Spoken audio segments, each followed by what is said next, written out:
Hi friends, ಎಲ್ಲರಿಗೂ ನಮಸ್ಕಾರ. ಮಂಜು ಕ್ರಿಯೇಟಿವ್ಸ್ಗೆ ಸ್ವಾಗತ. ಇವತ್ತಿನ ಒಂದು ವಿಡಿಯೋದಲ್ಲಿ ಒಂದು ಬುಟ್ಟ ಪ್ಯಾಟರ್ನನ್ನು ಹಾಕಿ ತೋರಿಸ್ತಾ ಇದ್ದೀನಿ. ಎಲ್ಲ ಬಿಗಿನರ್ಸ್ಗೆ ತುಂಬ ಚೆನ್ನಾಗಿ ಹೆಲ್ಪ್ ಆಗುತ್ತೆ ಅಂದ್ಕೊಂಡಿದ್ದೀನಿ. ಬೇಕಾಗಿರುವಂಥ ಐಟಮ್ಸ್ ಅಂತಂದರೆ ಇಲ್ಲಿ ನಾನು ಗೋಲ್ಡ್ ಒಂದು ಫಿನಿಷಲ್ಲಿರುವಂತಹ ರೌಂಡ್ ಬೀಡ್ಸನ್ನು ತೊಗೊಂಡಿದ್ದೀನಿ. ಇದು ಬಂಚಲ್ಲಿ ಬರುವಂಥದ್ದು. ಹಾಗೆ ಅದಕ್ಕೂ ಚಿಕ್ಕದಾಗಿರುವಂತಹ ಬೀಡ್ಸು. ಇಲ್ಲಿ ಕಟ್ಟಾನ ಒಂದಷ್ಟು ತೊಗೊಂಡಿದ್ದೀನಿ. ಇಲ್ಲಿ ಸಿಲ್ಕ್ ಥ್ರೆಡ್ ಬಂದು ನಾರ್ಮಲ್ ಯಾವುದಾದ್ರೂ ಬಣ್ಣ ಆಗಿರ್ಬೋದು, ನಿಮ್ಮ ಸ್ಯಾರಿ ಅಥವಾ ಬ್ಲೌಸ್ ಮ್ಯಾಚಿಂಗನ್ನು ತೊಗೋಬೇಕು. ಇಲ್ಲಿ ರೆಡ್ ಕಲರ್ ತೊಗೊಂಡಿದ್ದೀನಿ. 23 0.45 mm ನೀಡಲು, ಆರಿ ನೀಡಲು. ಇದು ಒಂದು ಸ್ವಲ್ಪ ದೊಡ್ಡದು, ಅಂದರೆ ಫ್ರೆಂಚ್ ನಾಟ್ಸ್ ಹಾಕ್ಲಿಕ್ಕೆ ಬೇಕಾದಂತಹ ಒಂದು ನೀಡಲು. ಹಾಗೆ ಬೀಡ್ಸ್ ವರ್ಕ್ ಮಾಡಲಿಕ್ಕೆ ಅಂತ ಒಂದು ಸಣ್ಣ ನೀಡಲನ್ನು ತೊಗೊಂಡಿದ್ದೀನಿ. ನಾರ್ಮಲ್ ಈ ಬೀಡ್ಸ್ ಎಲ್ಲ ಹೊಲಿಲಿಕ್ಕೆ ನಾವು ಒಂದು ಬಟ್ಟೆ ಹೊಲಿಯೋ ದಾರನ ಒಂದು ತೊಗೊಂಡಿರುವಂಥದ್ದು. ಹಾಗೆ ಗೋಲ್ಡ್ ಜರಿ ಬಂದು 753 ಬುಲೆಟ್ ಬ್ರ್ಯಾಂಡ್ದು ಗೋಲ್ಡ್ ಜರಿಯನ್ನು ತೊಗೊಂಡಿದ್ದೀನಿ. ಇವಿಷ್ಟು ಇತ್ತು ಅಂದರೆ ಒಂದು ಬ್ಯೂಟಿಫುಲ್ ಬುಟ್ಟನ್ನು ಹಾಕ್ಬೋದು.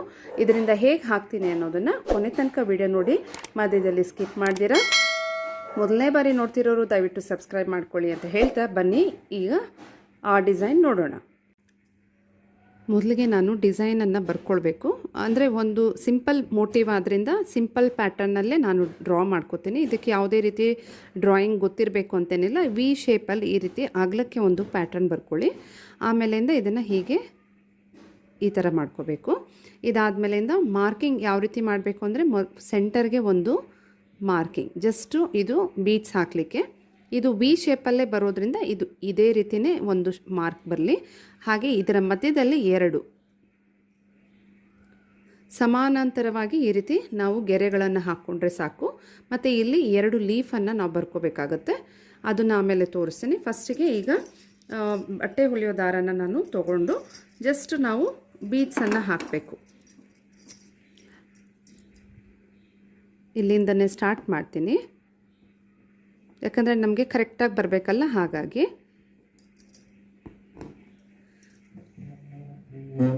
ಈಗ ನೆಕ್ಸ್ಟು ಇಲ್ಲಿಂದ ಒಂದು ಲೆಂತಿ ಸ್ಟಿಚ್ಚನ್ನು ತೊಗೊಂಡ್ರೆ ಆಯಿತು.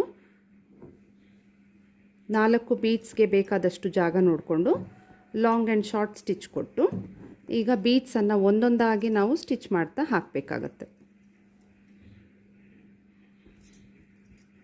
ನಾವು ಇಲ್ಲಿ ಬ್ಲೌಸ್ ಕಲರ್ ಯಾವುದಿರುತ್ತೋ ಅದೇ ಕಲರ್ದು ದಾರನ ತೊಗೊಂಡ್ರೆ ನಿಮಗೆ ಇನ್ನೂ ನೀಟಾಗಿ ಕವರ್ ಆಗುತ್ತೆ. ಅಂದರೆ ಈ ದಾರಗಳು ಕಾಣಲ್ಲ. ಜರಿಯಲ್ಲಿ ಥ್ರೆಡ್ಡನ್ನು ಯೂಸ್ ಮಾಡ್ಕೋಬೋದು ಸ್ನೇಹಿತರೆ, ಅದು ಸಹ ನಿಮಗೆ ಒಳ್ಳೆಯ ನೀಟಾಗಿ ಕಾಣುತ್ತೆ.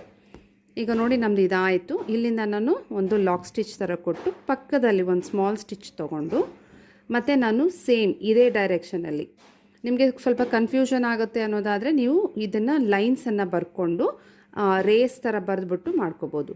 ಈಗ ನಾನು ನೋಡಿ ಲಾಂಗ್ ಸ್ಟಿಚ್ಚು, ಒಂದು ಲಾಕ್ ಸ್ಟಿಚ್. ಈಗ ಮತ್ತೆ ಸೇಮ್ ಮೆಥಡಲ್ಲಿ ಬೀಡ್ಸನ್ನು ಹಾಕಬೇಕು.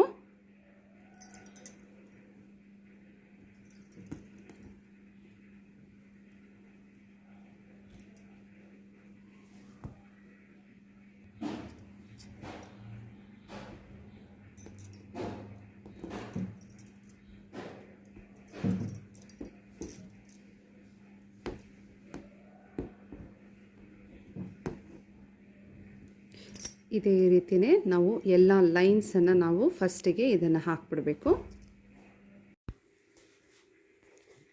ಈಗ ನಾನು ಕೆಳಗಡೆ ಆಗಲೇ ಹೇಳಿದಂತೆ ಲೀಫ್ ಬರ್ಕೋತಾ ಇದ್ದೀನಿ. ಇದು ನೀವು ಪೇಪರ್ ಕಟ್ಟಿಂಗಿಂದ ಬೇಕಾದ್ರೂ ಬರ್ಕೋಬೋದು. ಈಗ ಲೀಫ್ ಪ್ಯಾಟರ್ನ್ ಬರೆದಾದ್ಮೇಲೆ ಒಂದು ಫಿಶ್ ಬೋನ್ ಮೆಥಡಿಂದ ನಾನು ಇದಕ್ಕೆ ಫಿಲ್ಲಿಂಗ್ ಕೊಡ್ತಾ ಇದ್ದೀನಿ. ಅದಕ್ಕೆ ಸೆಂಟರಿಂದನೇ ಬೀಡ್ಸನ್ನು ನಾವು ಔಟ್ಲೈನಿಂದ ಒಳಗಡೆ ಬರೋ ಥರ ಹಾಕಬೇಕು ಸ್ನೇಹಿತರೆ.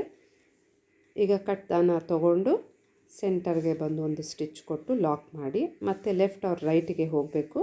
ಔಟ್ಲೈನ್ನ ಟಚ್ ಮಾಡಿ ಮತ್ತು ಅಲ್ಲಿಂದ ಬೀಡ್ಸು ಒಳಗಡೆ ಬರಬೇಕು.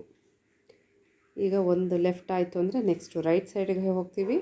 ಸೇಮ್ ಮೆಥಡಿಂದ ನಾವು ಈ ರೀತಿಯಾಗಿ ಬೀಡ್ಸನ್ನು ಒಂದೊಂದೇ ಲೈನ್ ಬೈ ಲೈನ್ ಹಾಕ್ಕೊಳ್ತಾ ಆ ಫುಲ್ಲು ಲೀಫನ್ನು ಫಿಲ್ ಮಾಡಬೇಕು.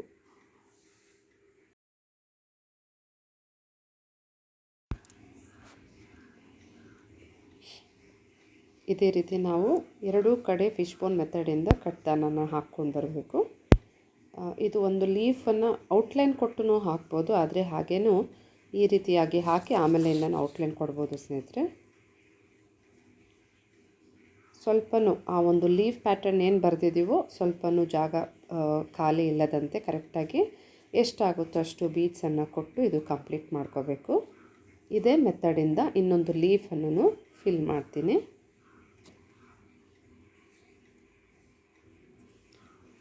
ಈಗ ಗೋಲ್ಡ್ ಜರಿಯನ್ನು ತೊಗೊಂಡಿದ್ದೀನಿ. ಇದರಲ್ಲಿ ಔಟ್ಲೈನನ್ನು ಕೊಡಬೇಕು. ಲೀಫು ಒಂದು ಆಡ್ಸ್ ಅದು ಏನಿದೆಯೋ ಅಥವಾ ಒಂದು ಹೆಚ್ಚು ಕಮ್ಮಿ ಆಗಿರುತ್ತಲ್ಲ, ಈಗ ಈ ರೀತಿ ಔಟ್ಲೈನ್ ಕೊಡೋದ್ರಿಂದ ಅದು ನೀಟಾಗಿ ಕವರ್ ಆಗುತ್ತೆ. ಶಾರ್ಪ್ ಎಡ್ಜು ಕೊಟ್ಟು ಲೀಫದು ಔಟ್ಲೈನನ್ನು ಹಾಕ್ಕೊಳ್ತಾ ಇದ್ದೀನಿ. ಪುಟ್ಟ ಪುಟ್ಟ ಚೈನ್ ಸ್ಟಿಚ್ಚನ್ನು ಹಾಕಬೇಕು ಸ್ನೇಹಿತರೆ.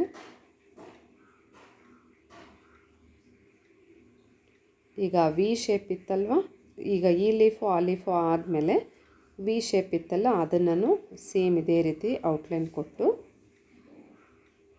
ಅದಕ್ಕೂ ನಾವು ನೀಟಾಗಿ ಚೈನ್ ಸ್ಟಿಚಸ್ ಹಾಕಬೇಕು.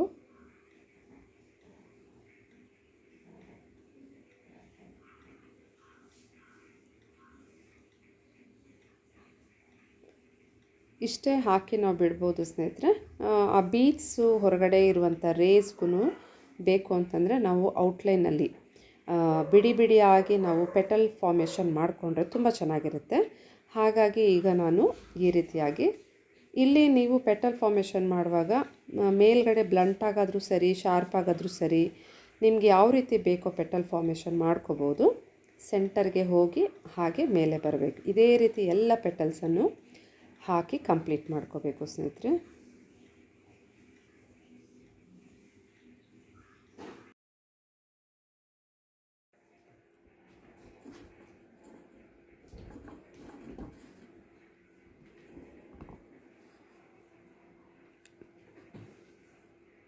ಎಂಡ್ ನಾಟ್ ಹಾಕ್ಕೊಬಿಡಬೇಕು ಇದಕ್ಕೆ.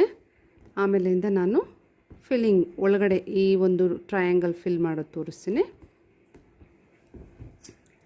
ಅದಕ್ಕೆ ಈ ರೀತಿ ದಾರನ ಪೋಣಿಸ್ಕೊಂಡಿದ್ದೀನಿ. 4 ಅಂದರೆ ಟೋಟಲಾಗಿ 8 ಎಳೆ ದಾರನ ಪೋಣಿಸ್ಕೊಂಡಿರುವಂಥದ್ದು. ಮೊದಲಿಗೆ ನಾನು ರಿಂಗ್ ನಾಟನ್ನು ಹಾಕ್ತಾಯಿದ್ದೀನಿ.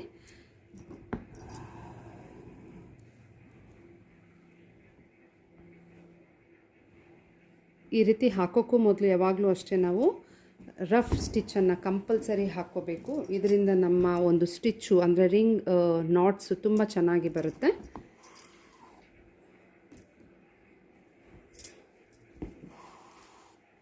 ಇಲ್ಲಿ ಫ್ರೆಂಚ್ ನಾಟು ಹಾಕ್ಕೋಬೋದು ನಾನು, ಬಟ್ ಇಲ್ಲಿ ನಾನು ಹಾಕ್ತಾ ಇರೋದು ರಿಂಗ್ ನಾಟ್ಸನ್ನು.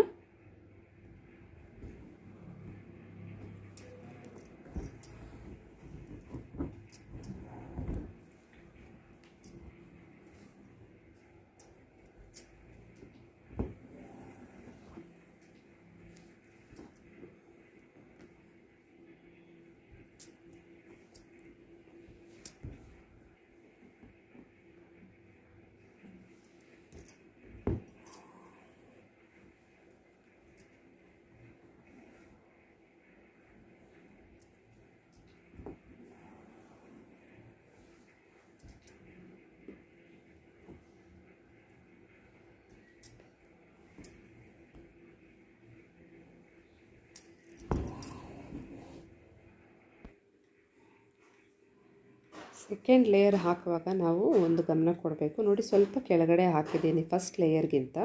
ಹಾಗೆ ಅದರ ಸೆಂಟರ್ಗೆ ಸೂಜಿನ ಕೆಳಗೆ ಹಾಕ್ತಾಯಿದ್ದೀನಿ. ಇದನ್ನು ಫಾಲೋ ಮಾಡ್ಕೊಂಡು ಹಾಕಿದಾಗಲೇ ನಿಮಗೆ ಲೇಯರ್ ಬೈ ಲೇಯರ್ ಬರುತ್ತೆ. ತುಂಬ ನೀಟಾಗಿ ಈ ಒಂದು ಸ್ಟಿಚ್ ಬರುತ್ತೆ ಸ್ನೇಹಿತರೆ. ಥ್ರೆಡ್ ಫಿಲ್ಲಿಂಗ್ ಕಂಪ್ಲೀಟ್ ಆಗಿದೆ. ಈಗ ನಾನು ಈ ಲೀಫುಗಳ ಮಧ್ಯದಲ್ಲಿ ಈ ರೀತಿ ಸೂಜಿ ದಾರದಲ್ಲಿ ಸಣ್ಣ ನೀಡಲ್ಗೆ ದಾರ ಪೋಣಿಸ್ಕೊಂಡಿರೋದು ಈ ರೀತಿ ಮೇಲೆ ತಗೊಬಂದು ಆ ಬೀಡ್ಸ್ ನಾನು ತೋರಿಸಿದ್ದೆಲ್ಲ ಬಂಚಲ್ಲಿ ಬರುವಂಥದ್ದು ಅಂಥದ್ದು ಚಿಕ್ಕದೊಂದು ಸಣ್ಣ ಈ ಥರದ್ದು ಚಿಕ್ಕದು, ಒಂದು ದೊಡ್ಡದು ಮತ್ತು ಚಿಕ್ಕದು ಈ ರೀತಿಯಾಗಿ ಪೋಣಿಸ್ಕೊಳ್ತೀನಿ. ನೋಡಿ, ಈಗ ಇದಿಷ್ಟ ಫಸ್ಟದು ಬಿಟ್ಟು ಇನ್ನೆರಡರ ಮಧ್ಯದಲ್ಲಿ ನೀಡಲನ್ನು ಹಾಕ್ಕೊಂಡು ಸೇಮ್ ಎಲ್ಲಿಂದ ನೀಡಲ್ ಬಂದಿತ್ತು ಅಲ್ಲಿಗೆ ಹಾಕಬೇಕು.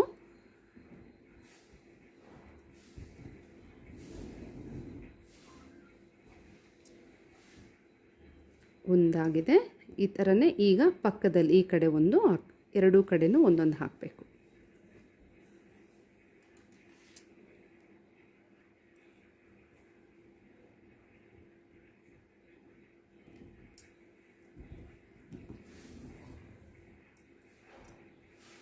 ತುಂಬ ಟೈಟಾಗಿ ಹಾಕಬಾರ್ದು, ಆವಾಗ ಒಂಥರ ಮೇಲೆ ಎದ್ದಂಗೆ ಇರುತ್ತೆ. ನೀವು ಬೇಕು ಅಂತಂದರೆ ಇನ್ನೂ ಒಂದೆರಡು ಎಕ್ಸ್ಟ್ರಾ ಸ್ವಲ್ಪ ಲೆಂತಾಗಿ ಬರೋದಕ್ಕೂ ಹಾಕ್ಕೋಬೋದು. ಬಟ್ ಇಲ್ಲಿ ನಾನು ಇಷ್ಟೇ ಹಾಕ್ತಾ ಇರೋದು.